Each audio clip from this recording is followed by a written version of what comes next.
बारात बस आने ही वाली थी। गुड़िया की जुदाई का सोच-सोचकर अमल के हाथ पाँव फूल रहे थे। इसकी तमाम सहेलियां घर में जमा थीं और ढोलक बजाकर शादी के गीत गा रही थीं। अमल ने इन सब पर नजर डाली और बावर्ची खाने की राह ली। बिरयानी पक गई? अमल ने पूछा। अम्मी ने मुस्कुरा कर कहा, अरे मेरी गुड़िया, सब तैयार है। बिरयानी, रायता, कस्टर्ड और शरबत भी।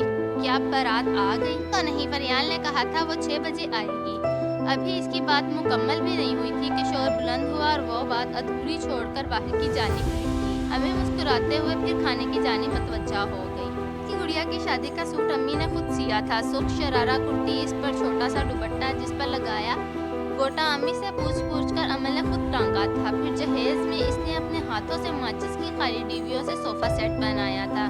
कतरों से बहुत सारे सूट अम्मी ने सी कर दिए थे। छोटे छोटे स्टील के बर्तन भी थे जो अमल को इसकी सालगिरह पर इसकी नानी ने दिए थे। और सबसे कीमती तो वो हार था जो अब्बा जान ने जमात सोइम में अव्वल आने पर अमल को दिया था। अमल चौथी जमात में पढ़ती थी। वहीं इसकी फरियाल से दोस्ती हुई थी और आज इसी फरियाल के गुड्डे से इसकी गुड़िया की शादी थी। साथी भी इसके हम जमात थे। अमल और इसकी सहेलियों ने बारातियों का इस्तकबाल किया, मुस्कुराहट और खुले बाजुओं से किया। एक दफा फिर सब ढोलक पर गीत गाने मगन थे कि अमल को उदास देखकर फरियाल इसके पास आई। वाह अमल, जहेज तो तुमने बहुत अच्छा बनाया है। इस संदूक में क्या है? ये कहानियों की मेरी किताबें हैं। तुम्हारे घर में जब गुड़िया फारिग हुआ करेगी तो इन्हें पढ़ा करेगी। अमल ने शर्माकर जवाब दिया।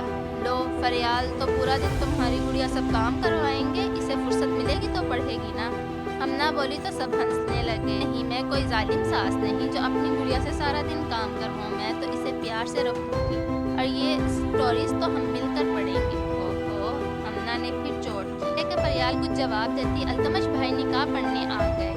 आए तो वो निकाह पढ़ाने थे, मगर उससे पहले अपने दोस्तों को पट्टी पढ़ाना नहीं भूले। जैसे ही वो निकाह शुरू करे और सबकी तवज्जो उनकी तरफ हो, वो मेरी के छुआरों का थाल गायब कर दे।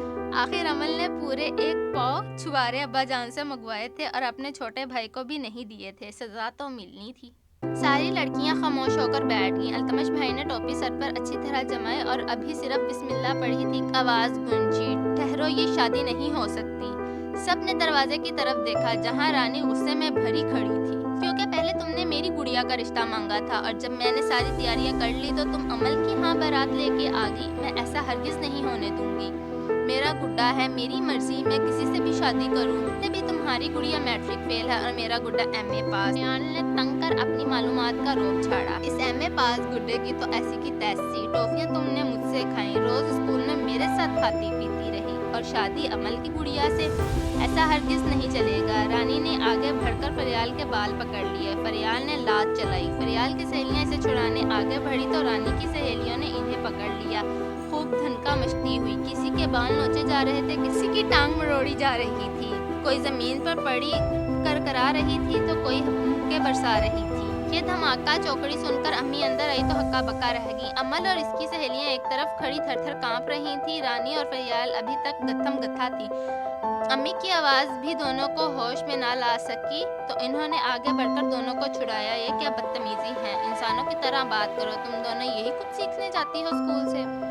फरियाल और रानी एक दूसरे को गुस्से से घूरते रहे। देखिए ना आंटी, फरियाल ने पहले मेरी गुड़िया से रिश्ता किया था। अम्मी ने कहा, क्यों बेटा फरियाल, जब आपने रानी से बात तय कर रखी थी तो अमल को रिश्ता क्यों दिया? आंटी, मेरा गुड्डा है, मेरी मर्जी, मैं किसी से भी शादी करूं। मैंने वो रिश्ता तोड़ दिया। सच सच बताओ ना कि अमल की कहानी की किताबें और खिलौने देखकर तुम्हारी राल टपक पड़ी। इसी लालच में तुमने अमल को रिश्ता दिया है। रानी चिल्लाई तो फरियाल को गुस्सा आ गया। इसने एक बार फिर रानी के बाल पकड़ लिए। फिर से हा हा कर मच गई। अम्मी ने फरियाल को काबू किया और जबरदस्ती से एक कुर्सी पर बिठाया और इसके दोनों हाथ पकड़कर खौफगी से कहा, एक तो चोरी, ऊपर से सीना चोरी। भला इंसान वो है जो अपनी जुबान का पास रखे और वादे के पास दारी करे। चलो जाओ अपने घर, अब ये शादी बाकी नहीं हो सकती। अम्मी ने फरियाल को डपट कर इसकी दोनों हाथ छुड़ाए और इसे दरवाजे का रास्ता दिखाया। फरियाल गुस्से में खोलती हुई उठी। रानी को देखकर मुंह पर हाथ फेरा और अपनी सहेलियों के साथ चली गई। अमल ने आगे बढ़कर अपनी गुड़िया को देखा। इसी हंगामे की इज्जत में वो भी आ गई थी। इसका एक हाथ टूट गया था, कमीज फट गई थी। इसकी ये हालत देखकर अमल की आंखों में आंसू आ गए तो अम्मी ने प्यार से अमल का गाल थपका। अच्छा हुआ जो ये शादी नहीं हुई, इससे पहले फरियाल की असलियत सामने पता चल गई। लालची और मौका परस्त लोगों से दूर की दुआ सलाम अच्छी है, किसी के दोस्त नहीं होते। गम ना करो, तुम्हारी और रानी की गुड़िया का बहुत अच्छा रिश्ता आ जाएगा। अल्लाह पर भरोसा रखो, इन दोनों गुड़ियों की इकट्ठी बारात आएगी और हम सब मिलकर इनका इस्तकबाल करेंगे। क्यों? रानी का हाथ प्यार से दबाया जो अभी तक रो रही थी। चलो अब सारी बच्चियां हाथ मुंह धो लें, मैं खाना लगाती हूँ। भाई आइंदा रिश्ता करो तो खूब देखभाल कर करना, क्योंकि आज अम्मी का बहुत खर्चा हो गया है। अल्तमश भाई जो इस सारे हंगामे से फायदा उठाकर छवारों समेत गायब हो गए थे, फिर आन मौजूद हुए। इनकी बातें सुनकर रोती हुई अमल और रानी खिलखिलाकर हंस पड़ी। इन्हें हंसता देखकर अल्तमश भाई को यकीन हो गया कि अगली दफा के छुआरे भी पक्के हैं।